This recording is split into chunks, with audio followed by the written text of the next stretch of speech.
কালিমার মধ্যে দুইটা অংশ। প্রথমটা হলো তাওহীদ।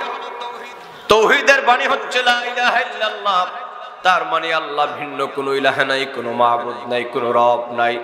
কথা বুঝে থাকলে রে যুবক, ও মুরব্বী বাবাজিরা, কলেজ বিশ্ববিদ্যালয়ের ছাত্র বন্ধুরা, কথা বুঝে থাকলে জবাব দাও, মহান আল্লাহ পাক একজন আছে না নাই? যেইভাবে আপনারা আছে বললেন, মনে হচ্ছে রমজান মাস শুরু হয়ে গেছে। এত সব মানুষ আপনারা এখানে, এই নিয়ে ইমানের কথা আপনারা বলতেছেন। তাওহীদ এবং রিসালাতের কথা এত ধীর স্থির ভাবে, এত ঠান্ডা ভাবে বললে হয় না। মাদ্রাসায় যারা ফাজিল কামিলে পড়েছেন, যারা আকাইদে নসফি পড়েছেন, শারহু ফিকহিল আকবার পড়েছেন, আকিদাতুত তাহাবি পড়েছেন, আপনারা জানেন যে কোরআন ও হাদিস মোতাবেক আমাদের যে আকীদা, তাওহীদ এবং রিসালাতের যে আকীদা, এটাই হচ্ছে ঈমান। আর এই ঈমানের কথা খুব নরম ভাবে বললে হয় না, ঈমানের কথা বলতে হয় বাল বিতাসদীকিল জাযিম। ঈমানের কথা বলতে হয় অত্যন্ত দৃঢ়তার সাথে। কেউ যদি বলে মিয়া ভাই তোমার ভিতরে আল্লাহ এবং রাসূলের প্রেম আছে না নাই, খুব জিমাই জিমাই যদি বলেন ভাই আছে, তাইলে আপনার ঈমানের দাবি পূর্ণ হবে না। আমি আজকের চান্দিনার জনগণকে প্রশ্ন করতে চাই, আমাদের ভিতরে ঈমান আছে না না? এই তো বোঝা গেল যে আমরা কিছু ঈমানদার মানুষেরা এখানে বসেছে। অতএব আমি আবার প্রশ্ন করব, আল্লাহ একজন আছেন, এই বিশ্বাস আমাদের ভিতরে আছে না নাই? আল্লাহর হাবিবের উপর আমাদের বিশ্বাস এবং ঈমান আর মহব্বত আছে না নাই? এজন্য আমরা কালিমা পড়েছি লা ইলাহা ইল্লাল্লাহ, আল্লাহ ভিন্ন কোনো ইলাহ নাই, আল্লাহ ভিন্ন কোনো মাবুদ নাই, আল্লাহ ভিন্ন কোনো রব নাই। মুহাম্মদুর রাসূলুল্লাহ সাল্লাল্লাহু আলাইহি ওয়াসাল্লাম, তিনি হচ্ছেন আল্লাহ পাকের সর্বশ্রেষ্ঠ বান্দা এবং রাসূল। আমরা আরো সাক্ষ্য দিয়েছি, আশহাদু আল্লা ইলাহা ইল্লাল্লাহু ওয়াহদাহু লা শারীকা লাহু ওয়া আশহাদু আন্না মুহাম্মাদান আবদুহু ওয়া রাসূলুহু। পড়েন, যারা পড়েন ঈমান তাজা হয়ে যাবে। আশহাদু আল্লা ইলাহা ইল্লাল্লাহু ওয়াহদাহু লা শারীকা লাহু ওয়া আশহাদু আন্না মুহাম্মাদান আবদুহু ওয়া রাসূলুহু। আমি অত্যন্ত দৃঢ় চিত্তে বিশ্বাস করেছি আমার মহান মালিক ভিন্ন কোনো ইলাহ নাই, কোনো মাবুদ নাই। মুহাম্মদুর রাসূলুল্লাহ সাল্লাল্লাহু আলাইহি ওয়াসাল্লাম আল্লাহ পাকের সর্বশ্রেষ্ঠ বান্দা এবং রাসূল। এই হচ্ছে আমাদের ঈমান। এই কালিমা পড়ে আমরা যারা ঈমান গ্রহণ করেছি, আমরা নিজেকে ঈমানদার বলে দাবি করার পরে, শুধু দাবি করলেই চলবে না, ঈমানদার বলে দাবি করার পরে আল্লাহ পাক তিনি ইরশাদ করছেন, এই পৃথিবীতে তোমরা যারা ঈমানের দাবি করবা, ঈমানের দাবিতে সত্যবাদী হওয়ার জন্য তোমাদের কয়েকটি গুণ লাগবে, কয়েকটি কোয়ালিটি লাগবে। এই যে কিছু কোয়ালিটি থাকা প্রয়োজন, এই রকম কিছু কোয়ালিটির কথা আল্লাহ পাক সূরাতুল আনফালের শুরুর দিকে আল্লাহ পাক তিনি আমাদের জন্য ঘোষণা করেছেন। কথা কি বুঝতেছেন আমার? যেমন আল্লাহ পাক বলেন, বান্দা শুনে রাখো, এই পৃথিবীর মধ্যে তোমরা যারা ঈমানদার, ও চান্দিনার জনগণ, ও কুমিল্লার জনগণ, আমার মুরব্বী বাবাজিরা, যুবক বন্ধুরা, পর্দানিশীল শ্রদ্ধেয় মা এবং ভোরেরা, ভালো করে শোনো কথাগুলা। এই পৃথিবী আমাদের চিরস্থায়ী থাকার জায়গা নয়, এই পৃথিবীর থেকে আমাদেরকে চলে যাওয়া লাগবে রে বাবা। সুতরাং একজন ব্যক্তির, একজন মুমিন মুসলমানের এই দুনিয়ার ধন সম্পদ ক্ষণস্থায়ী মাত্র, চিরস্থায়ী নয়। একজন ঈমানদার ব্যক্তির সবচাইতে চিরস্থায়ী সম্পদের নাম হলো দৌলতে ঈমান। আমার বাবাজিরা, এই দৌলতে ঈমান, ঈমান বড় ধন, ঈমান বড় মহামূল্যবান ধন রে আমার বাবাজিরা। এই ঈমানদার আমরা যারা, নিজেদেরকে আমরা যারা ঈমানদার বলে দাবি করি, আল্লাহ পাক বলেন, ও চান্দিনার জনগণ, ও বাংলাদেশের জনগণ, গোটা পৃথিবীর মানব সম্প্রদায়, পৃথিবীর ঈমানদার তোমরা শুনে রাখো, ঈমানদার যারা তোমরা, তোমাদের কিছু গুণ থাকা লাগবে, কিছু কোয়ালিটি থাকা লাগবে। আমরা যদি প্রশ্ন করি রব্বুল আলামিন ও আল্লাহ আমাদের কি কি গুণ থাকা লাগবে গো মাবুদ আমাদেরকে বলে দাও। এই প্রশ্নের জবাবে আমার মহান রব, আমার মহান আল্লাহ তিনি মহাগ্রন্থ আল কোরআনের সূরাতুল আনফালের মধ্যে তিনি ঘোষণা করেন, বান্দা শুনে রাখো, ইন্নামাল মুমিনুনা আল্লাযীনা ইযা যুকিরাল্লাহু ওয়াজিলাত কুলুবুহুম وَإِذَا تُلِيَتْ عَلَيْهِمْ آيَاتُهُ زَادَتْهُمْ إِيمَانًا وَعَلَى رَبِّهِمْ يَتَوَكَّلُونَ। জোরে বলুন আল্লাহু আকবার, মুহাব্বতে বলুন ইয়া রাসূলুল্লাহ। আল্লাহ পাক বলেন, বান্দা শুনে রাখো, এই পৃথিবীর মধ্যে যারা ঈমানদার, তোমরা যারা নিজেদেরকে ঈমানদার বলে দাবি করবা, ঈমানদারদের প্রথম এবং প্রধানতম কোয়ালিটি হচ্ছে ইন্নামাল মুমিনুনা আল্লাযীনা ইযা যুকিরাল্লাহ। ঈমানদার ব্যক্তিদের সামনে যখন আমি আল্লাহ পাকের জিকির করা হয়, ওয়াজিলাত কুলুবুহুম, ওয়াজিলাত কুলুবুহুম, তাদের হৃদয়টা আমার ভয়ে প্রকম্পমান হয়ে যায়। আমি আল্লাহ পাকের জিকির শোনার পরে তাদের ভিতরে ভয় সন্ত্রস্ত অবস্থার সৃষ্টি হয়ে যায়, তাদের হৃদয়টা বিগলিত হয়ে যায়। আসসালামু আলাইকুম, আপনারা দেখছেন কাদরিয়া সুন্নি মিডিয়া ইউটিউব চ্যানেল। নতুন নতুন ইসলামিক ভিডিও পেতে আমাদের চ্যানেলটি সাবস্ক্রাইব করুন। প্রিয় সুধী বন্ধুরা আমার, ঈমানদার ব্যক্তির প্রথম এবং প্রধান কোয়ালিটি হচ্ছে আল্লাহ পাকের জিকির হলে ব্যক্তির ভিতরে কি আসে? ভয় আসে। ব্যক্তির হৃদয়টা কি হয়ে যায়? বিগলিত হয়ে যায়। এই যে আপনারা মাহফিলের মধ্যে বসছেন, এই যে মাহফিলটা একটা সাধারণ কোনো বিষয় নয়, এই মাহফিলটাও কিন্তু কি একটা জিকির। আমি বলবো আপনাদেরকে, কিন্তু আমরা তো এর সাথে কোনো সংযোগ আমাদের নাই। আমরা মনে করতেছি এখানে কিছু কথা বলা হবে আর কিছু সময় বসে আমরা চলে যাব। বিষয়টা এরকম নয়। আল্লাহ পাকের জিকির বলতে কি বোঝানো হয়েছে আমি সরাসরি আপনাদেরকে শোনাচ্ছি। মুফাসসিরিনে কেরামগণ এই জিকির বলতে এখানে অসংখ্য অগণিত ব্যাখ্যা ওনারা করেছে। এর মধ্যে থেকে কয়েকটি কথা বলি আমার বাবাজিরা। ঈমানদারদের প্রথম কোয়ালিটি হচ্ছে তার সামনে আল্লাহর জিকির করা হলে ওই ব্যক্তির ভিতরে একটা ভিতর সন্ত্রস্ত অবস্থার সৃষ্টি হয়ে যায়, ওই ব্যক্তির হৃদয়টা প্রকম্পমান হয়ে যায়, ওই ব্যক্তির হৃদয়টা নরম হয়ে যায়। এই যে জিকির, এই জিকির মানে কি? এই জিকিরের কয়েকটি ব্যাখ্যা মুফাসসিরিনে কেরামগণ করেছেন। এর মধ্যে একটি হলো আল্লাহ পাকের জিকির বলতে আমরা কি বুঝি।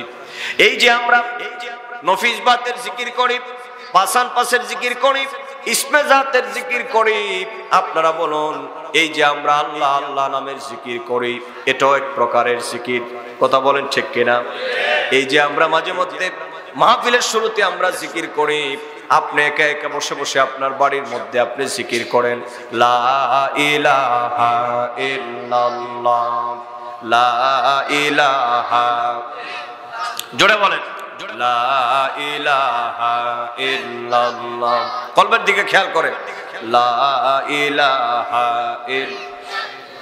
এই যে আমি জিকির করলাম লা ইলাহা ইল্লাল্লাহ, এটা আল্লাহ পাকের জিকির। এই জিকিরটা আল্লাহ পাক তার বান্দারা যখন এই জিকির করে আল্লাহ পাক তাদের মর্যাদা বাড়ায় দেন। এই এখানের মধ্যে দুই একটি কথা প্রসঙ্গক্রমে বলে দিই আমার বাবাজিরা। এই যে লা ইলাহা ইল্লাল্লাহ বলে আপনারা জিকির করছেন, এই জিকিরের মর্যাদা কেমন জানেননি? এই জিকিরের দাম আপনারা কেমন জানেননি? আল্লাহ পাকের হাবিব নূর নবী হায়াতুন নবী মুহাম্মদুর রাসূলুল্লাহ সাল্লাল্লাহু আলাইহি ওয়াসাল্লাম তিনি তার সাহাবায়ে কেরামদেরকে এই জিকির শিক্ষা দিয়েছেন। লা ইলাহা ইল্লাল্লাহর জিকিরের কত মর্যাদা জানো রে যুবক? যুবকরে কলেজে পড়ো, বিশ্ববিদ্যালয়ে পড়ো, ও মুরব্বী বাবাজিরা, চুল পেকে গেছে, দাড়ি পেকে গেছে, জীবন সায়ান্নে পৌঁছে গেছেন। যুবকরে, এই দুনিয়ার মধ্যে তোমার চাকরি হচ্ছে না, ব্যবসা হচ্ছে না, দুনিয়ার মধ্যে খুব পেরেশানির মধ্যে তোমরা আছো। এখানে একটা আমলের কথা আমার মনে পড়ে গেছে। ইমাম নববী রাহিমাহুল্লাহ তিনি বর্ণনা করেছেন, কোন ব্যক্তি যদি ঈমানদার ব্যক্তি, যে ব্যক্তির ভিতরে আল্লাহ পাকের ভয় এবং মহব্বত আছে, ওই ব্যক্তি যদি গভীর রাতে উঠে যদি এইভাবে আমার মহান রব আমার মহান মালিকের আপন কুদরতের দিকে খেয়াল করে যদি বলে লা ইলাহা ইল্লাল্লাহ, লা ইলাহা ইল্লাল্লাহ, লা ইলাহা ভিতরে যদি খেয়াল রাখে, এই যে লা ইলাহা ইল্লাল্লাহ বললাম, লা ইলাহা কোনো ইলাহ নাই, কোনো মাবুদ নাই, কোনো রব নাই, কোনো দেনেওয়ালা নাই। কথা বলেন ঠিক কিনা? এই যে লা ইলাহা ইল্লাল্লাহ, এই লা ইলাহা ইল্লাল্লাহর দ্বারা আমি কি বুঝলাম? কোনো মাবুদ নাই, কোনো রব নাই, কোনো দেনেওয়ালা নাই, ইল্লাল্লাহ, আমার আল্লাহ ছাড়া। ইমাম নববী লিখতেছেন, এই পৃথিবীর মধ্যে কোনো ব্যক্তি যদি বিপদে পড়ে, মুশকিল মুসিবতের মধ্যে পড়ে, যুবককে শুনে রাখো, পৃথিবীর মধ্যে অভাবের মধ্যে পড়েছ, অনটনের মধ্যে পড়েছ, মিথ্যা মামলা মোকদ্দমার মধ্যে পড়েছ, সন্তানাদি নিয়ে আপনি বিপদে আছেন, বিপদগ্রস্ত হয়ে গিয়েছেন, এই পৃথিবীর মধ্যে রোগের সুখে আপনি কাতর হয়ে গেছেন, গভীর রাতে উঠে আপনি আমার বাবাজিরা এইরকম করে একটু তাসবিহ পড়বেন, লা ইলাহা ইল্লাল্লাহর জিকিরটা আপনি করবেন। আল্লাহ পাক তার হাবিবকে বলেন, ওগো নবী আমার পক্ষ থেকে পৃথিবীর মানব সম্প্রদায়দেরকে জানিয়ে দেন, যারা একাগ্র চিত্তে আমি মহান রবের, আমি মহান আল্লাহ পাকের এই জিকির করবে, আমার উপরে আমি আল্লাহ পাকের উপরে ভরসা করবে, ওই ব্যক্তির জন্য যা যা প্রয়োজন, ওই ব্যক্তির জীবনে যা কিছু প্রয়োজন, আমার জিকিরকারী বান্দার জন্য আমি আল্লাহ জিম্মাদার হয়ে যাই। আল্লাহু আকবার, আল্লাহু আকবার। আমি আল্লাহ তার জিম্মাদার হয়ে যাই। ও চান্দিরার জনগণ, আপনারা বলুন, আমার মহান মালিক যদি আমাদের জিম্মাদার হয়ে যান, আমাদের কি কোনো ভয় আছে ভাই? আস্তে কবর যুবক আওয়াজ দিয়ে বলো, আমাদের কোনো ভয় আছে ভাই? তুমি রহমান, তুমি মেহেরবান, বলেন সবাই, তুমি রহমান, তুমি মেহেরবান, অন্ধ গহনা তব শান, পাপী বুঝে না তব শান, তুমি রহমান, তুমি মেহেরবান, বলেন না গভীর রাত, তুমি রহমান, তুমি মেহের। জনম জনম যদি গাহি তোমার মহিমা গাওয়া শেষ হবে নাহি। আল্লাহু আকবার। জনম জনম যদি গাহি তোমার মহিমা গাওয়া শেষ হবে নাহি। দয়া করো হে প্রভু, দয়া করো হে প্রভু, তুমি দয়াবান, তুমি রহমান, তুমি মেহেরবান, তুমি রহমান, তুমি মেহেরবান। কখনো তো মাকে যদি ভুলি, হেদায়েতের আলো জ্বেলে নিও কাছে তুলি। কখনো তো মাকে যদি ভুলি, হেদায়েতের আলো জ্বেলে নিও কাছে তুলি। ঠাই দিও হে প্রভু, ঠাই দিও হে প্রভু, তুমি দয়াবান, তুমি রহমান, তুমি মেহেরবান, তুমি রহমান, তুমি মেহেরবান। আল্লাহু আকবার। অতএব রাতের গভীরে উঠে এইরকম একটু আমল করার প্রয়োজন আমাদের আছে না নাই? আমরা তো আমলের সাথে আমাদের কোনো সম্পর্ক নাই, সংযোগ নাই, আমরা শুধু করি হায় হায় আর নাই নাই।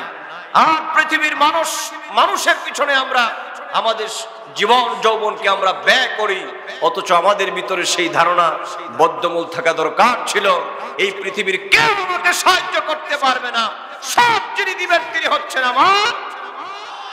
এরকম নয়, শাহাদাত আঙ্গুলি আকাশের দিকে তুলে বলেন, সব দেওয়ার মালিক কে?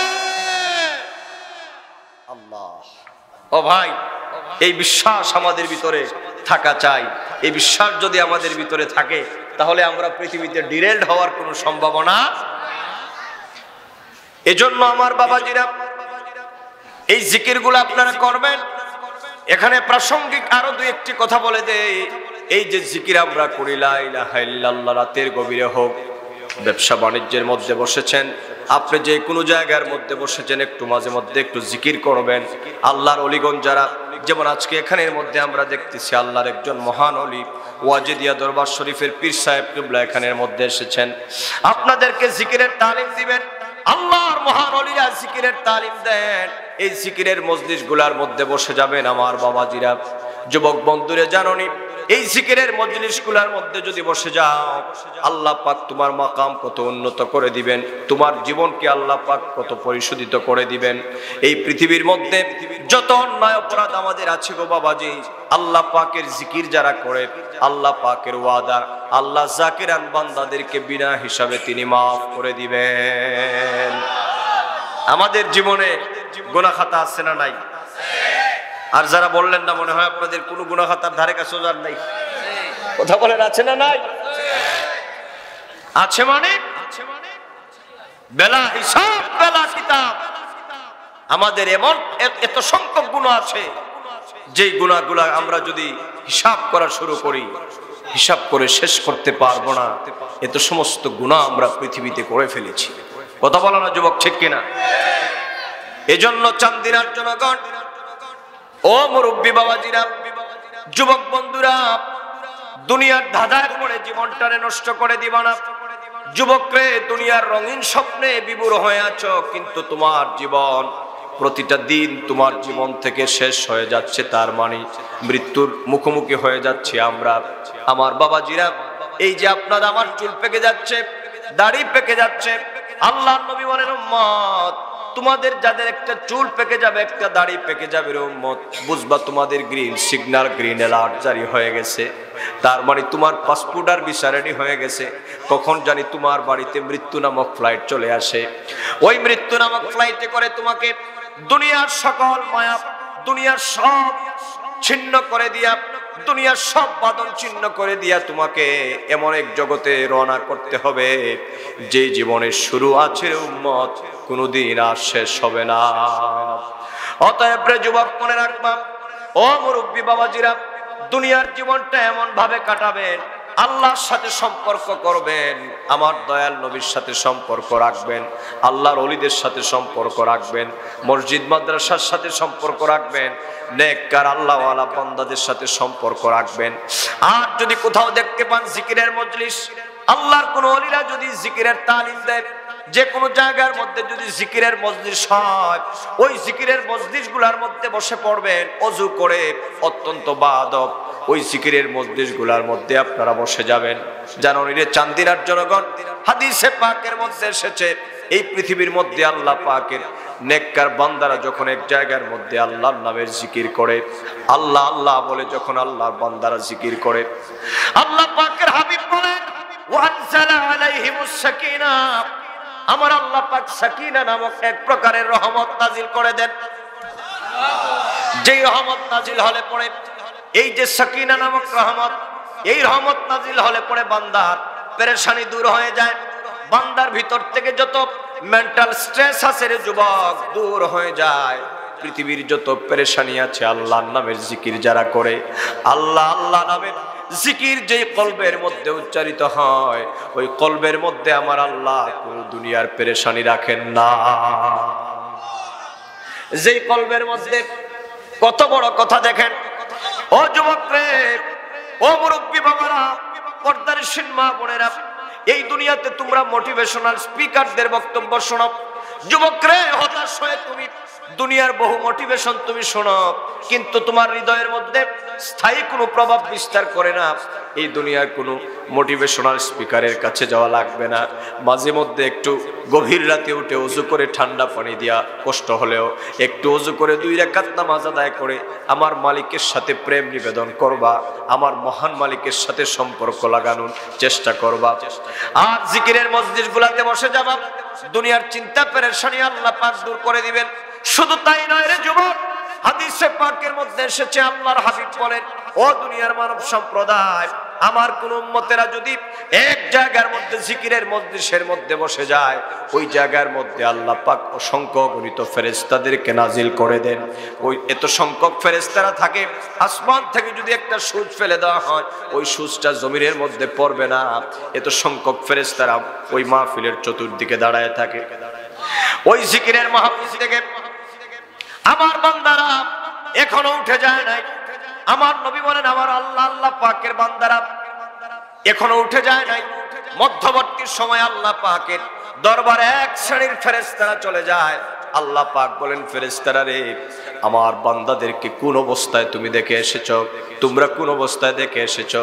ফেরেশতারা বলে, রব্বুল আলামিন, দেখে এসেছি তোমার বান্দারা, সে ফর এক্সাম্পল বুঝানোর জন্য বলি, দেখে এসেছি তোমার বান্দারা ওই মুকাম বাড়ি শাহিদ গামার খানেকায়ে ওয়াজিদে আতিকিয়ার সামনে তোমার মায়ের বান্দারা দেখতেছি আল্লাহ, দেখে এসেছি তুমি মহান রবের নামে আল্লাহ আল্লাহ বলে তারা জিকির আদায় করছে। ওগো আমার রব আল্লাহ, দেখে আসলাম তোমার মায়ের বান্দারা তোমার নামের জিকির করছে। আমার আল্লাহ ডাক দিয়ে কয়, ফেরেশতারা রে, ওই যে আমার বান্দাগুলার ওই জায়গার মধ্যে জিকিরের মধ্যে দেখলাম, এই পৃথিবীতে তারা কার নাম ধরে ডাকছে? ফেরেশতারা বলে, আল্লাহ তোমার পাক জাতের নাম ধরে ডাকতেছে। আল্লাহ পাক ফেরেশতাদেরকে বলেন, ও ফেরেশতারা, আমার বান্দারা কোনো কিছু চায় নাকি? আল্লাহর হাবিব বলেন, ও দুনিয়ার মানব সম্প্রদায়, তোমরা চাও আর চাও ওই জাকিরান বান্দাদের জন্য তাদের পক্ষ হইয়া ফেরেশতারা আমার মহান মালিকের দরবারে তিনটা দাবি করে। আল্লাহু আকবার বলেন, আল্লাহু আকবার। কয়টা দাবি করে? তিনটা দাবি করে। তিনটা দাবি মনে রাখো, ও যুবক, মনে রাখো কথা। কত বরকতময় মাহফিল এইগুলা, জানো না রে যুবক? জানলে তো হই হুল্লোড় করার কথা নয়। আগেকার দিনে মানুষেরা ওযু করে মাহফিলে বসত। কথা বলেন, আমরা আমাদের বাবা আমাদের দাদার সাথে মাহফিলে যাইতাম, ওযু করে ভালো কাপড় লাগাই আতর গোলাপ লাগাইয়া আমরা মাহফিল গুলাতে নিচে গিয়ে বসতাম মাহফিল শোনার জন্য। আর এখন তো শ্রোতারা অপেক্ষা করে কখন তামাশার রং ঢং শুরু হবে আর হুমড়ি খেয়ে পড়বে এক শ্রেণীর শ্রোতারা। কথা বলেন, আছে না নাই? দ্যাটস ফর এক্সিবিশন হয়ে গেছে। আজকের মাহফিল গুলার থেকে আমরা বারাকাত পাচ্ছি। কিন্তু আমি খুশি হলাম, যদিও আমার এই এলাকায় আসা না হয়, এইদিকে দাউদকান্দি এবং কুমিল্লার আলহামদুলিল্লাহ এমন কোন উপজেলা বাকি নাই যে আমি আসি নাই। গত সপ্তাহে তো মোটামুটি বেশ কিছুদিন কুমিল্লার বড়িচং, মুরাদনগর, হুমনা এগুলাতে আসা যাওয়া হয়। আপনাদের এখানে নতুন আসলাম, ভালো লাগলো দেখে আপনাদেরকে। আল্লাহ পাক যেন আপনাকে এবং আমাকে এবং আপনাদেরকে যেন কবুল করেন, মালিকের দয়া যেন আমাদের নসিব হয়। সবাই পড়েন আল্লাহুম্মা আমিন। কিছু কথা বলে যাই বাবা, একটু কথাগুলো খেয়াল রাখবেন। ইমানদার ব্যক্তির কোয়ালিটি হচ্ছে তার সামনে আল্লাহর জিকির করলে তার অন্তরটা কি হয়ে যায়? নরম হয়ে যায়, বিগলিত হয়ে যায়। সুবহানাল্লাহ বলেন। ইমানদার ব্যক্তির ভালো লাগে জিকির শুনলে। আমার বাবাজিরা, হাদিসে পাকের মধ্যে এসেছে ফেরেশতারা আল্লাহ পাকের দরবারে তিনটা দাবি করে। আল্লাহ পাক বলেন, ফেরেশতারা রে, আমার বান্দারা কি চায়? তখন ফেরেশতারা, এই পৃথিবীর মধ্যে আমরা চাই আর না চাই, আল্লাহর নবী বলেন, উম্মত তোমরা চাও আর না চাও, ওই ফেরেশতারা জাকিরিন বান্দাদের জন্য তিনটা দাবি আমার আল্লাহ পাকের দরবারে করে। প্রথম নম্বর, আল্লাহ পাক বলেন, ফেরেশতারা রে, আমার বান্দারা জিকিরের মজলিস থেকে আমার দরবারে কি চায়? ফেরেশতারা বলে, ওগো আল্লাহ, ওগো আমাদের রব, ওগো মালিক, তোমার মায়ের বান্দারা ওই জিকিরের মজলিসের মধ্যে বসে জীবনের অসংখ্য অগণিত বেসুমার গুনাহ খাতা তাদের হয়ে গেছে। আল্লাহ, শয়তানের ধোঁকায় পড়ে তারা অসংখ্য গুনাহ করে ফেলেছে। রব্বুল আলামিন, তোমার মায়ের বান্দারা তোমার দরবারে তাদের গুনাহ খাতা থেকে মাফ চায়। ওরে যুবক, ও যুবক রে, শোনো, এই পৃথিবীতে আমরা গুনাহ খাতা করবই। আমরা গুনাহ করব না এই কথা বলতে পারবো না। এই কথা বলতে পারতাম মফিজ ভাই, যদি শয়তান না থাকতো। কথা কোন ঠিক কিনা? যদি মিস্টার ইবলিস সাহেব না থাকতো, তাইলে আমরা চান্দিনার জনগণ আর বাংলাদেশের সব মানুষ বলতে পারতাম আমরা জীবনেও গুনাহ করব না, কিন্তু শয়তান যতদিন আমাদের পিছনে পিছনে আছে। জানো রে যুবক, এই পৃথিবীতে আমরা একজন অপরজনকে আমরা দুশমন মনে করি, সমাজের মধ্যে একজন আরেকজনকে শত্রু মনে করি, কিন্তু আল্লাহ পাক এই পৃথিবীর মধ্যে আমাদের প্রধান শত্রু যে, আমাদের প্রধান দুশমনকে, এটা মহাগ্রন্থ আল কোরআনুল কারীমের মধ্যে আল্লাহ ঘোষণা করে দিয়েছেন। আল্লাহ পাক বলেন, বান্দারে তোমাদের দুশমন, এই পৃথিবীর দুশমনগুলা তো তোমাদের সামান্য দুশমন, কিন্তু তোমাদের জন্য বড় একটা দুশমন আছে, সেটা হলো মালাউন, বেঈমান, শয়তান। ইন্নাহু লাকুম আদুউম মুবিন। পড়েন যারা পারেন, ইন্নাহু লাকুম আদুউম মুবিন। ইন্নাহু লাকুম আদুউম মুবিন। এই যে শয়তান, এটা হলো তোমাদের প্রকাশ্য দুশমন। আচ্ছা বলুন তো, আপনি যদি জানেন আপনার একটা লোক প্রকাশ্য দুশমন, ওই দুশমনের সাথে, দুশমন থেকে আপনি নিরাপদ দূরত্ব বজায় রাখবেন না? কথা বলেন না, রাখবেন না? কিন্তু মানুষ বড় এমন এক গাফেল জাত, জানে শয়তান আমাদের প্রকাশ্য দুশমন, কিন্তু এই শয়তানের ফাঁদে পড়ে মানুষ জীবন নষ্ট করে দেয়। যুবকরে, শয়তানের ফাঁদে পড়ে জীবন নষ্ট করে দিবা না, কারণ শয়তান তোমার আমার জন্য দুনিয়াটাকে রঙিন বানায় দিবে। এই দুনিয়ার মায়ায় আমার মহান মালিকের দরবার থেকে আমাদেরকে ফিরাতে চাইবে। অতএব আমাদের জীবনে গুনাহ আছে, প্রতি পদে পদে আমরা গুনাহ করি। কত গুনাহ করি রে যুবক, একবার যদি চিন্তা করো রাতের গভীরে, ও মুরব্বী বাবা, যদি চক্ষু বন্ধ করে একবার চিন্তা করেন, এখন যদি আমার সামনে আজরাইল ফেরেশতা চলে আসে আর যদি আমার মৃত্যু হয়ে যায়, এত পরিমাণ গুনাহ আমাদের আছে, এই গুনাহগুলা নিয়ে যদি আমরা কবরে যাই, জাহান্নাম ছাড়া আমাদের কোনো উপায় নাই। কথা বলো ঠিক কিনা? আমার বাবাজিরা, এই যে কঠিন গুনাহ আমরা করেছি, এই গুনাহগুলো আল্লাহ পাক মাফ করার জন্য আল্লাহ আমাদের জন্য ব্যবস্থা করে দিয়েছে। ও চাঁদের জনগণ, জানেননি আমার আল্লাহ আমাদেরকে কেমন ভালোবাসেন? আল্লাহ পাক তার হাবিবের খাতিরে আল্লাহ আমাদেরকে মাফ করে দিয়েছেন। আল্লাহ পাক চায় না তার নবীর উম্মতেরা গুনাহগার হয়ে কবরের মধ্যে যাক, কারণ আল্লাহ পাক তার বন্ধু নবীকে বন্ধু বলে ঘোষণা করেছেন। আল্লাহ পাক আমার দয়াল নবীকে হাবিবুল্লাহ বলে ঘোষণা করেছেন। বন্ধুরে, কথা লম্বা হয়ে যাবে, সংক্ষেপে বলি, আল্লাহ চায় না আমরা গুনাহ নিয়ে কবরে যাই। কিভাবে জানেন? এই দুনিয়ার মধ্যে আল্লাহ পাক আমার দয়াল নবীকে বলেছেন মুহাম্মদ হাবিবুল্লাহ। আদমকে আল্লাহ হাবিবুল্লাহ বলে নাই, মুসাকে আল্লাহ হাবিবুল্লাহ বলে নাই, ঈসাকে হাবিবুল্লাহ বলে নাই, ইব্রাহিমকে হাবিবুল্লাহ বলে নাই। আল্লাহ পাক বলেছেন মুহাম্মদ হাবিবুল্লাহ। মুহাম্মদকে আল্লাহ পাক হাবিবুল্লাহ বলেছেন সাল্লাল্লাহু আলাইহি ওয়াসাল্লাম। আমার বন্ধুরা, কোরআনুল কারীমের মধ্যে একটা আয়াত আছে, এই পৃথিবীর মধ্যে কোন ব্যক্তি যদি কোনো ব্যক্তিকে ভালোবাসে, ভালোবাসার একটা প্রতিদান দেয়, বিনিময় দেয়। এই পৃথিবীতে কেউ যদি কাউকে ভালোবাসে, ওই ভালোবাসার বিনিময় এবং প্রতিদান আছে না নাই? তাড়াতাড়ি বলেন, কথা বুঝেন আমার?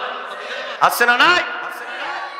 স্বামী তার স্ত্রীকে ভালোবাসে, স্ত্রী তার স্বামীকে ভালোবাসে, ভাই তার বোনকে ভালোবাসে, বোন তার ভাইকে ভালোবাসে। এই দুনিয়ার একজন আরেকজনকে ভালোবাসে। পৃথিবীর মধ্যে কেউ যদি কাউকে ভালোবাসে, ভালোবাসার একটা প্রতিদান দেয়।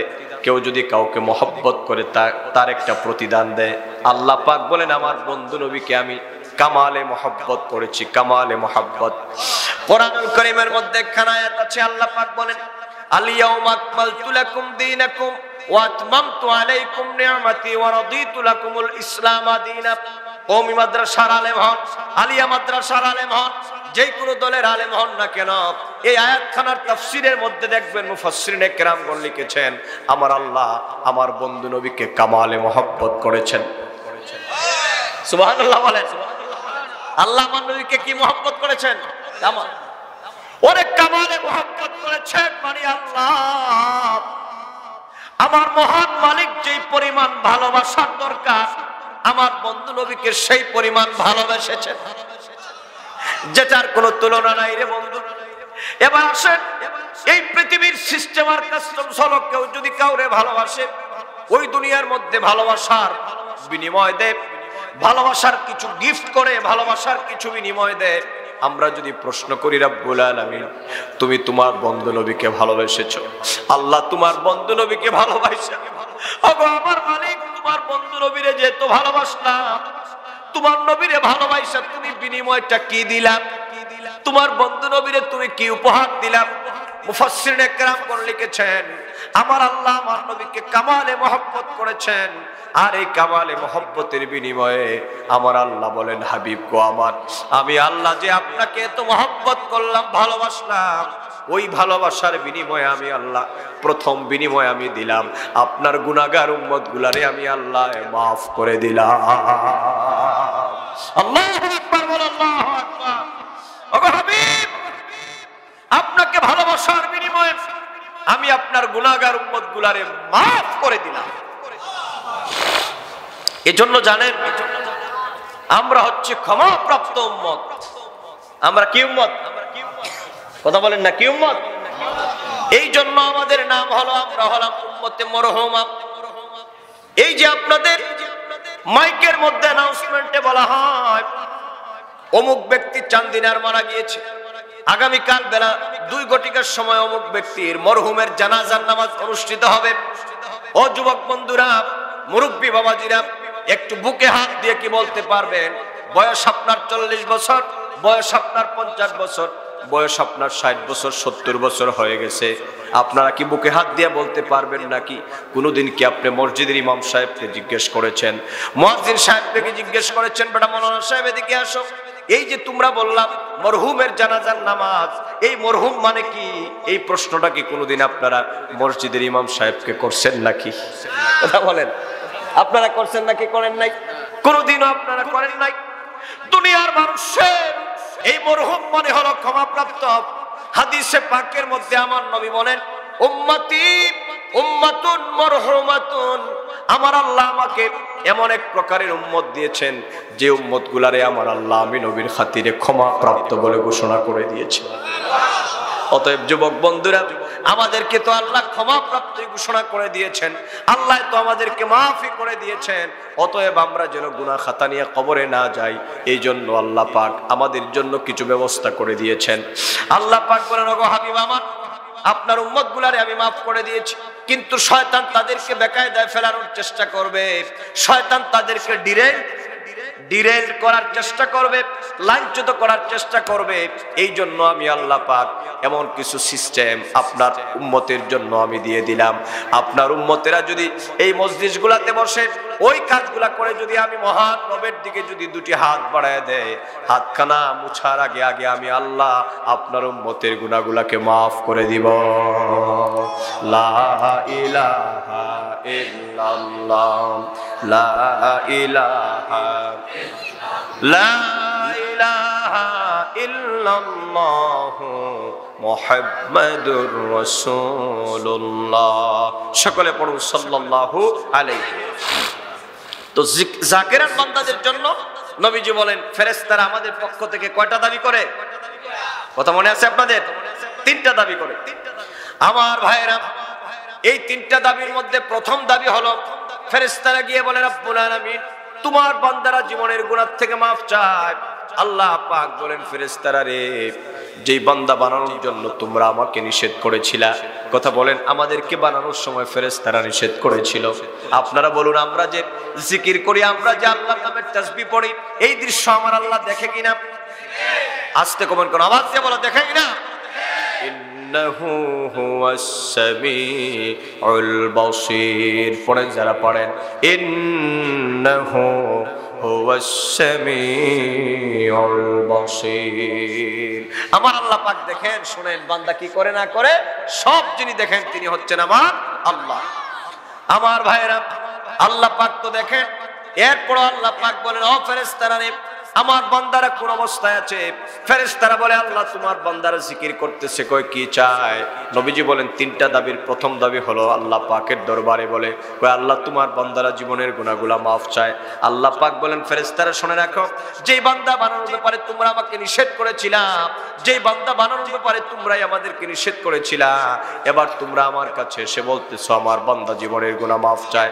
সাক্ষী থাকো রে আমার ফেরেশতারা, আমার জাতে পাকের শপথ করে করে আমি আল্লাহ বলি, আমার জাকিরান বান্দাদেরকে আমি আল্লাহ পাক মাফ করে দিলাম।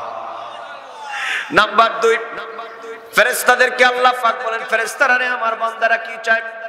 আল্লাহর নবী নূর নবী বলেন, ও দুনিয়ার মানব সম্প্রদায়, জানোনি ওই জাকিরান বান্দাদের জন্য ফেরেশতারা দ্বিতীয় নাম্বার দাবি করে। ওই ফেরেশতারা বলে, আল্লাহ তোমার বান্দারা জাহান্নামের আগুন থেকে তোমার বান্দারা মাফি চায়। আমার আল্লাহ পাক বলেন, ফেরেশতারা রে আমার বান্দা কি কখনো জাহান্নাম দেখেছে নাকি? আমার বান্দা জাহান্নাম দেখছে নাকি? ফেরেশতারা বলে, রব্বুল আলামিন জাহান্নাম দেখে নাই। কয় জাহান্নাম যদি না দেখে জাহান্নামের থেকে তারা মাফি চায় কিভাবে? কয় আল্লাহ তোমার মহাগ্রন্থ আল কোরআনুল কারীমের মধ্যে তারা পড়েছে, আলেম ওলামা হক্কানি রব্বানি আলেমদের জবান থেকে শুনেছে জাহান্নাম বড় ভয়ানক জায়গা, বড় কঠিন জায়গা।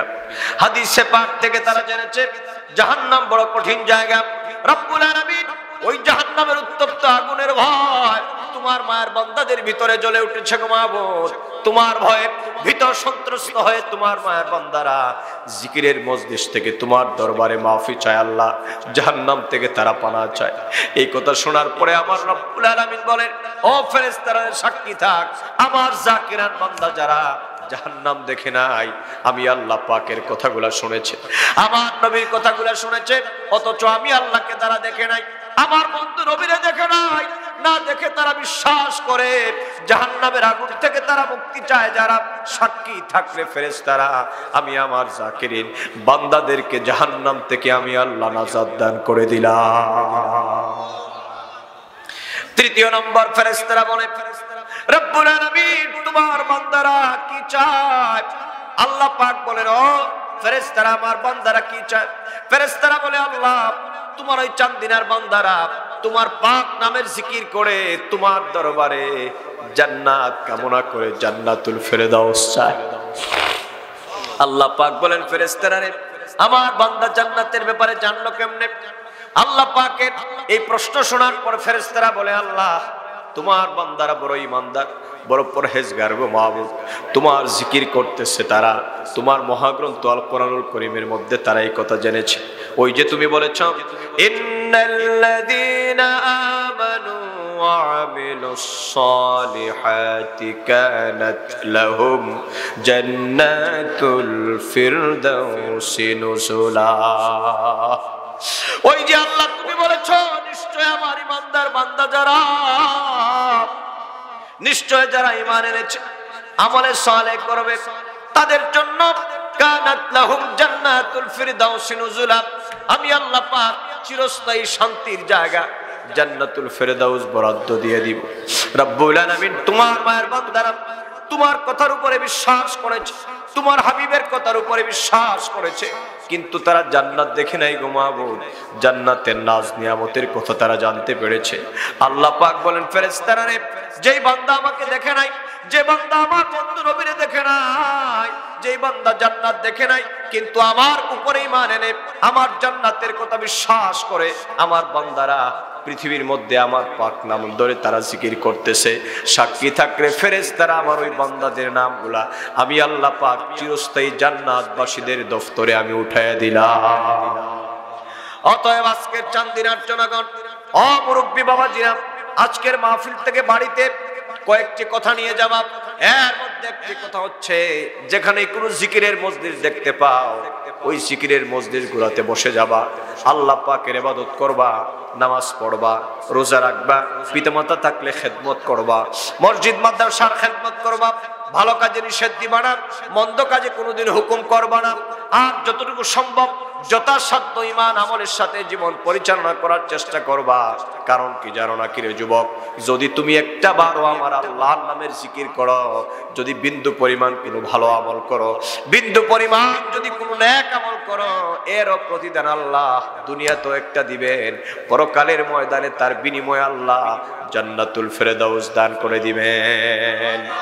আল্লাহ পাক কালামে পাকের মধ্যে বলেন, বান্দা শুনে রাখো, মান আমিলা সালিহান ফালিনাফসিহি ওয়া মান আশাআ ফাআলাইহা ওয়া মা রাব্বুকা বিযাল্লামিল লিল আবিদ। শোনো রে আমার বাবাজিরা, আমার আল্লাহ বলেন মান আমিলা সালিহান ফালিনাফসিহি। ও দুনিয়ার মানুষ, মান আমিলা সালিহান ফালিনাফসিহি, এই পৃথিবীর মধ্যে যারা নেক আমল করবে সে যেন তার নিজের জন্যই করলো। ও দুনিয়ার মানুষ, আমার আল্লাহ পাক বলেন এই পৃথিবীর মধ্যে যদি কোনো ভালো আমল করে, ক্ষুদ্র আমল করে, ক্ষুদ্র ক্ষুদ্র আমলও যদি হয়, এই আমলগুলাকে আল্লাহ পাক বৃথা যাইতে দিবেন না। জীবনে যদি কোনো মানুষকে এক ঢোক পানি পান করায় থাকেন, কোন পিপাসার্ত মানুষকে যদি এক ঢোক পানি আপনি পান করায় থাকেন, মনে রাখবেন তার বিনিময়ে আল্লাহ দুনিয়াতে একটা দিবেন, পরকালেও একটা দিবেন। এই যে মাহফিলগুলোতে আপনারা টাকা পয়সা দিয়েছেন, এই যে আপনারা সাহায্য করতেছেন, আমার মফিজ আলী ভাই সব, আমি তো আর অনেককে চিনতে পারতেছি না, ভাইজানের কথাই বললাম এবং এই কমিটির কথা বললাম, এলাকাবাসীর কথা বললাম। এই চান্দিনা এলাকার যত মানুষেরা এই নিয়ত করে মাহফিলের মধ্যে সাহায্য করেছেন, এই টাকাগুলা দিলাম। এখানের মধ্যে কোরআনের বয়ান হবে, আমার নবীর হাদিসের বয়ান হবে, হক্কানি রব্বানি আলেমরা এখানে কোরআন হাদিসের কথা বলবেন। আপনারা বলুন এটা ভালো কাজ না খারাপ কাজ? আস্তে কমেন্ট করো, আওয়াজ দাও, ভালো কাজ না খারাপ কাজ? কিন্তু আমাদের দেশে এক শ্রেণীর লোকের আছে যাদের এই মাহফিলগুলো সহ্য হয় না। এই কথা বলো না, ঠিক কিনা? দেখবেন বাংলাদেশে কত গান হয়, বাংলাদেশে কত শয়তানি বদমাশি হয়, বাংলাদেশে কত সিনেমা থিয়েটার আর যাত্রাপালা হয়। ওইগুলার বিরুদ্ধে ওই সমস্ত বেটাদের কোনো কথা নাই, কিন্তু কোরআন সুন্নাহর আলোচনা শুনলে তাদের গায়ে আগুন জ্বলে যায়। আছে না নাই? কথা বলেন আছে না নাই? বিগত সময়ে এক শ্রেণীর লোকেরা স্বপ্ন দেখেছিল এই দেশ থেকে ওয়াজ মাহফিল গুলাকে বন্ধ করে দিতে। কথা বলো যুবক, কারণ ওয়াজ মাহফিল গুলা যদি হয় বাংলাদেশে, তাহলে সুদের ব্যবসা বন্ধ হয়ে যাবে, ঘুষের ব্যবসা বন্ধ হয়ে যাবে। এই মাহফিল গুলাকে আল্লাহর কথা বলা হয়, আমার নবীর পক্ষের কথা বলা হয়, কোরআন হাদিসের কথা বলা হয়, শয়তানি বদমাশির বিরুদ্ধে কথা বলা হয়। অতএব ওদের শয়তানি বদমাশির ব্যবসা বন্ধ হয়ে যাবে যদি আলেমরা এই মাহফিল গুলার মাধ্যমে জনগণকে সচেতন করে ফেলে। এই জন্য এক শ্রেণীর রাম আর বামদের প্রধান টার্গেট ছিল বাংলাদেশ থেকে মাহফিল গুলাকে বন্ধ করে দেওয়া। আমরা বলি সূর্য পশ্চিম দিগন্তে উদিত হতে পারে, তোমাদের সেই স্বপ্ন বাংলার জনগণ কোনোদিন পূরণ হতে দিবে না। অতএব এই মাহফিল গুলার মাধ্যমে তাজকিয়ে নফস হয়। কি হয়? তাজকিয়ে নফস হয়, আত্মশুদ্ধির একটা ব্যাপার আছে এখানে। তো আত্মশুদ্ধি কি আপনারা চান? কথা বলেন না, চান নাকি আসছেন একটু রং রং দেখতে, একটু তামসা দেখতে? দেখি সিলেট থেকে আসতেছেন আজকের প্রধান বক্তা, কিরকম একটু কমেডি টমেডি করে যায়। এরকম যদি নিয়ত থাকে তাইলে কি মাহফিলে কোনো কাজ হবে? কোনো কাজ হবে না। সুতরাং প্রিয় বন্ধুরা আমার, এই যে পৃথিবীর মধ্যে নেক আমল বলতে যা বোঝায়, ও চান্দিনার জনগণ, আমার বক্তব্য থেকে তৃতীয় নম্বর মেসেজ আপনাদেরকে দিয়ে যায়, ভালো কাজ যত ক্ষুদ্রই হোক সেটাকে বাদ দেওয়া যাবে না। কথা বলেন, কথা বলেন আপনারা, ভালো কাজ যত ক্ষুদ্র হোক সেটাকে বাদ দেওয়া যাবে, আর মন্দ কাজ যতই ক্ষুদ্র হোক সেটারে করা যাবে। আল্লাহ যেন আমাদেরকে কবুল করেন। সবাই পড়েন আমিন। একটু জিকির পড়েন, লা ইলাহা ইল্লাল্লাহ, লা ইলাহা ইল্লাল্লাহ, লা ইলাহা ইল্লাল্লাহ, লা ইলাহা ইল্লাল্লাহ মুহাম্মাদুর রাসূলুল্লাহ। সকলে বলুন সাল্লাল্লাহু আলাইহি ওয়াসাল্লাম। এই পাইলাম আমরা জিকিরের একটা ব্যাখ্যা, যে আল্লাহ, আল্লাহ নামটাও কি জিকির। এবার আসেন জিকিরের আর কয়েকটি কোরআনুল কারীমের মধ্যে জিকির শব্দটাকে, এই পরিভাষাটাকে ভিন্ন ভিন্ন অর্থে ব্যবহার করা হয়েছে। যেমন মুসা নবীর জন্য আল্লাহ পাক বলেছেন, মুসা রে তুমি বলে দাও, আমার ব্যাপারে তুমি বলে দাও। আল্লাহ পাক নবী মুসাকে জানায় দিলেন, ইন্নানি আনাল্লাহ লা ইলাহা ইল্লা আনা ফা'বুদনি ওয়া আকিমিস সালাতা লিযিকরি। ও হে মুসা, শুনে রাখো, ইন্নানি আনাল্লাহ, আমি হচ্ছি আল্লাহ। লা ইলাহা ইল্লা আনা, আমি আল্লাহ ছাড়া কোনো ইলাহ নাই, কোনো মাবুদ নাই। ফাবুদনি, অতঃপর তোমরা আমি মহান মালিকের ইবাদত করো। ওয়াকিমিস সালাতা লিযিকরি, এবং আমার শরণার্থে তোমরা নামাজ আদায় করো। কথা কোন ঠিক কিনা? এখানের মধ্যে নামাজকে কি বলা হয়েছে? জিকির বলা হয়েছে। কথা বলেন, নামাজকে কি বলা হয়েছে? জিকির বলা হয়েছে। ইমাম রাজি বর্ণনা করেছেন এই যে জিকির, এই জিকির শব্দটাকে কোরআনুল কারীমের মধ্যে আল্লাহ পাক দেখেন কত ভাবে যে তিনি বর্ণনা করেছেন। নামাজকে আল্লাহ পাক জিকির হিসাবে আখ্যায়িত করেছেন। যেমন আল্লাহ পাক মহাগ্রন্থ আল কোরআনুল কারীমের মধ্যে তিনি বলেন, উতলু মা উহিয়া ইলাইকা মিনাল কিতাবি ওয়া আকিমিস সালাহ ইন্নাস সালাতা তানহা আনিল ফাহশাই ওয়াল মুনকার ওয়া লাযিকরুল্লাহিল আকবার। আল্লাহ পাক বলেন, ওগো নবী আমার দয়াল নবীকে আল্লাহ পাক হুকুম করছেন, উতলু মা উহিয়া ইলাইকা মিনাল কিতাব, ওগো নবীজি আপনার উপর যে মহাগ্রন্থ আল কোরআন আমি নাজিল করে দিলাম, ওই মহাগ্রন্থ আল কোরআন আপনি তেলাওয়াত করুন। ওয়াকিমিস সালাহ, এবং আপনি নামাজ কায়েম করুন। যদি আপনি নামাজ কায়েম করবেন, এই পৃথিবীর মধ্যে যারা নামাজি হবে, এই পৃথিবীর মধ্যে যারা 5 ওয়াক্ত বা জামাত নামাজ আদায় করবে, নামাজ কেমন মহামূল্যবান একটা ইবাদত আপনি জানেননি গো নবী আমার। ইন্নাস সালাতা তানহা আনিল ফাহশাই ওয়াল মুনকার, নিশ্চয় যারা নামাজি হবে, নামাজ যারা আদায় করবে, নামাজ এমন একটা ইবাদত, নামাজ বান্দাকে তার সমস্ত অশ্লীলতার পাপ কাজ থেকে বাঁচায় দেয়। ওয়া যিকরুল্লাহিল আকবার, এবং এটা হচ্ছে আমি আল্লাহ পাকের জিকিরের মধ্যে সর্বোত্তম জিকির। সুবহানাল্লাহ বলেন। এখানের মধ্যে নামাজকে কি বলা হয়েছে? জিকির বলা হয়েছে। এখানে প্রসঙ্গক্রমে দুটি কথা না বললেই নয়। আল্লাহ বলে যে নামাজ পড়লে পরে পৃথিবীর মানব সম্প্রদায় শয়তানি বদমাশি দুনিয়ার পাপ কাজ করতে পারে না। কিন্তু আমরা দেখি আমাদের সমাজের মধ্যে এক শ্রেণীর নামাজি লোকেরা এমনও আছে, বেটার নামাজও ঠিক, সুদের এবং ঘুষের ব্যবসাও ঠিক। আসতে ঠিক বলছেন কেন? মনে হচ্ছে বক্তৃতা করি আমি, আর ভয় পান আপনারা। কথা বলো, সমাজে আছে না? নামাজও ঠিক, নামাজও ঠিক, কথা বলো, দাঁড়িয়ে আছে। শুক্রবারে সুন্দর আদি কাপড়ের, কুমিল্লার আদি কাপড়ের জামা গায়ে দিয়ে ইমাম সাহেবের পিছনে বেটা তিনি বসেছেন। আচ্ছা যাই হোক, আরো তো যা কিছু আছে, অনেক কুসংস্কার আমাদের সমাজে আছে। আমি কত দিক দিয়ে কত দিক কথা বলবো। বহু অফিসার এমন দেখেছি বিশ্ববিদ্যালয় জীবনে, আমাদের সাথে বহু বন্ধু বান্ধব বাংলাদেশ প্রশাসনের বিভিন্ন জায়গায় তারা আছে, বা আমরা বহু অফিসারদেরকে দেখি মসজিদে নামাজ থেকে বের হইয়া, ইদানিং একটু কম দেখা যায়, বিগত সময় খুব ভালো দেখছি, মসজিদ থেকে বের হইয়া টুপিটা পকেটে রাইকাই মোটর সাইকেলওয়ালা একটা পাইলে কয় আসসালামু আলাইকুম দাঁড়া। মোটর সাইকেলওয়ালাও বেটা বুঝে যেহেতু আমাকে ট্রাফিক সার্জন সাহেব ধরেছেন, ওনার সাথে একটু হাত মিলানো লাগবে, নফল বন্দিগিটা সাইডেই নিতে হবে।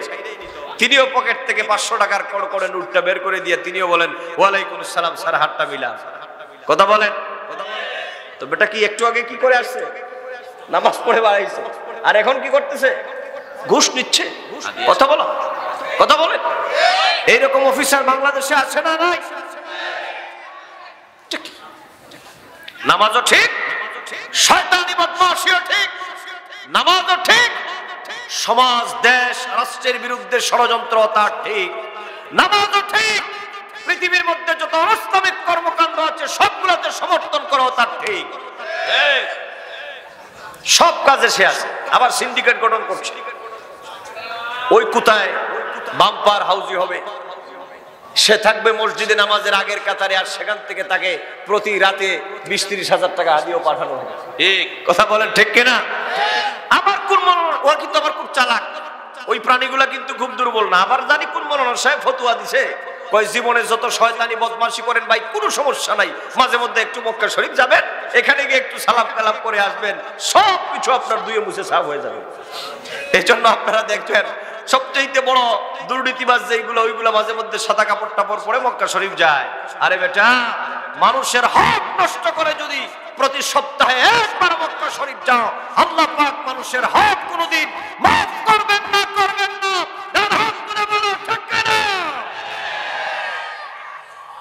অতএব সাবধান হয়ে যাও, সাবধান হয়ে যাও। মানুষের হক নষ্ট করা কি আল্লাহ পাক পছন্দ করেন না। সুতরাং সুদ যে দিচ্ছ, সুদ যে নিচ্ছ, এটা হচ্ছে পৃথিবীতে যত জঘন্য রকমের জুলম আছে এর মধ্যে অন্যতম একটা বড় জুলম হচ্ছে সুদের ব্যবসা করা। এই ব্যবসার টাকা দিয়ে মক্কা শরীফ জীবনে কয়েক হাজার বার গেল, আল্লাহর দরবারে নাজাত পাওয়ার আশা, বাকিটা আল্লাহ পাকের ইচ্ছা। আল্লাহ যদি কোনো ফাঁক ফুকরে যদি মাফ করে, এটা বাকিটা মালিকের ইচ্ছা। কিন্তু কোরআন হাদিসের মিসদাক অনুযায়ী এই বেঈমানরা মাফ পাওয়ার কোনো উপায়। তাহলে বিষয়টা কি আমার বাবাজিরা? নবীজি বলেন, ওগো সাহাবীরা, আল্লাহ পাক বলেছেন ইন্নাস সালাতা তানহা আনিল ফাহশাই ওয়াল মুনকার। এই পৃথিবীর মধ্যে যারা নামাজ আদায় করবে আল্লাহ পাক তাদেরকে সমস্ত পাপ কর্ম থেকে আল্লাহ পাক এমন ক্ষমতা দিয়েছেন নামাজকে, নামাজের মাধ্যমে তার মানে নামাজের একটা আসর পয়দা হয়ে যায়, ওই ব্যক্তিটা পাপ কাজ করতে পারে না।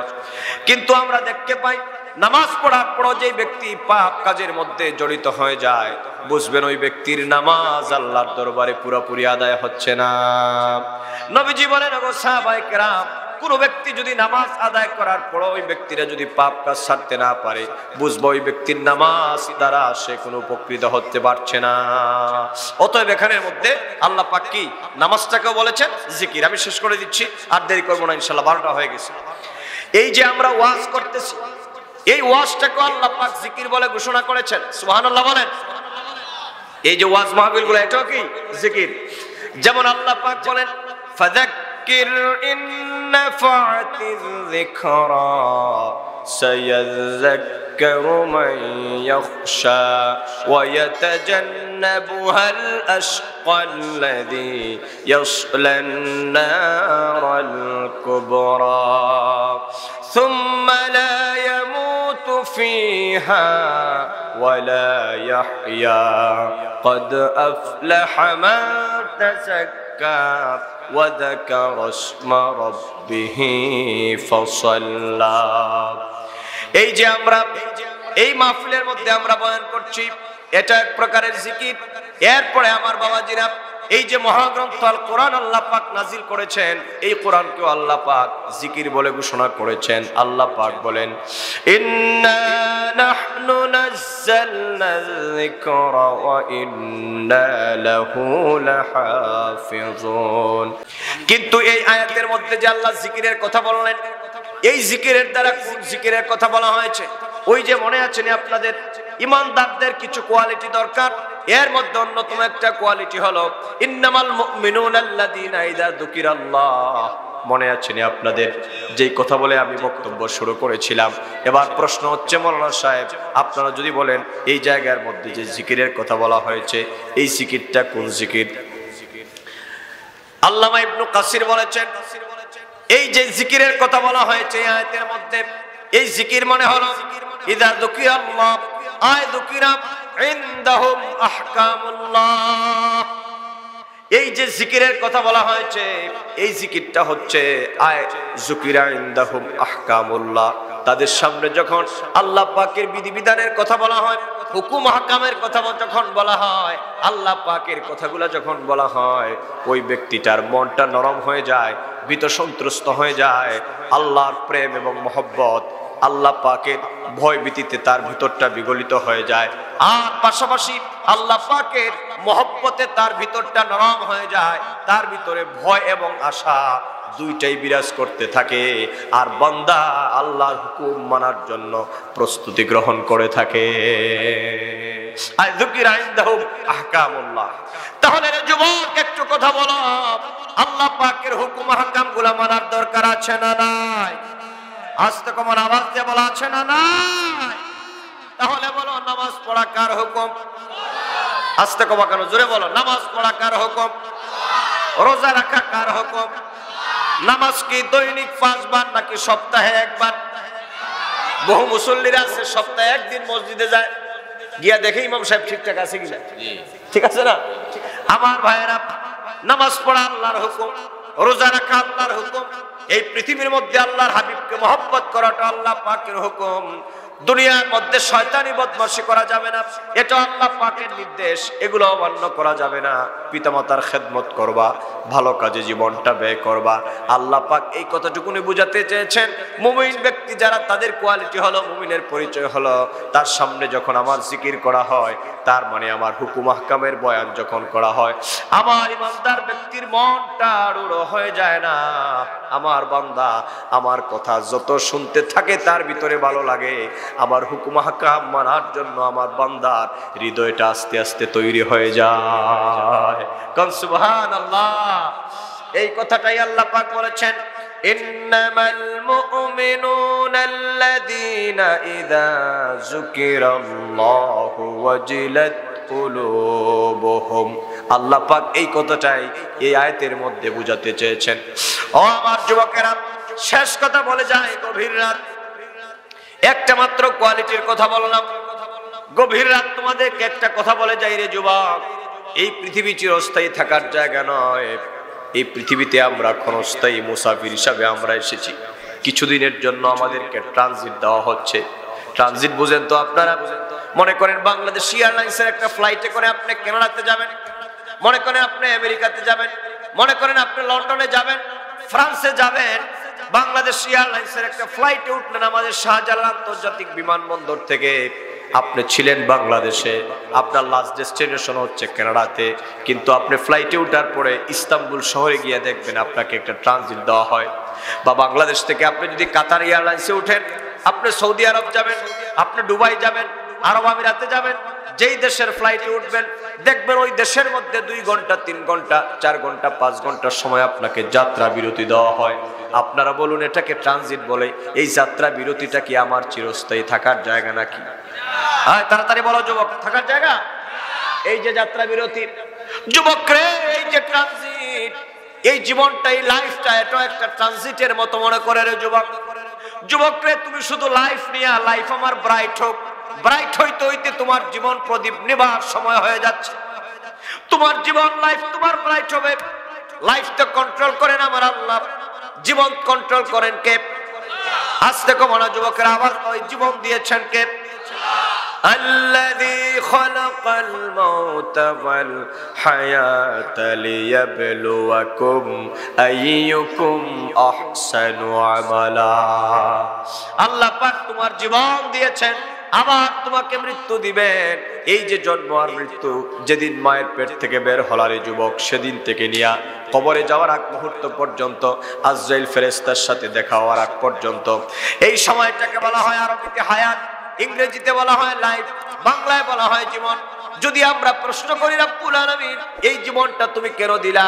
এই জীবন দেওয়ার পিছনে আল্লাহ পাকের উদ্দেশ্য আছে না নাই? কথা বলো, আছে না নাই? যদি আমরা প্রশ্ন করি আল্লাহ জীবনটা কেন দিলা, আল্লাহ পাক বলেন, বান্দারে জীবনটা দিলাম লিয়াবলুয়াকুম, লিয়াবলুয়াকুম, এই জীবনটা দিলাম তোমাদেরকে পরীক্ষা করার জন্য। কোন সুবহানাল্লাহ। লিয়াবলুয়াকুম, এই জীবনটা হচ্ছে একটা টেস্ট এক্সাম, আযীম ইমতিহান। এই জীবন হচ্ছে এক মহা পরীক্ষার নাম। এই জীবন পরীক্ষায় কি আমরা পাস করতে চাই? আজ থেকে আমরা পাস করতে চাই? পাস করতে চাইলে আল্লাহর হুকুম মানা লাগবে, নামাজ পড়া লাগবে, রোজা রাখা লাগবে, পিতামাতার খেদমত করা লাগবে, শয়তানি বদমাশি করা যাবে না। কথা বলো, ঠিক কিনা? অতএব এই মাহফিলটা আমাদের সুন্দর সমাজ বিনির্মাণের একটা মাধ্যম হোক। আমি খুশি হলাম আজকের এই সুন্দর ইন্তেজাম দেখে, সুন্দর ইন্তেজাম দেখে আমি খুশি হলাম। আল্লাহ যেন আমাদের আজকের এই মাহফিলকে কবুল করেন।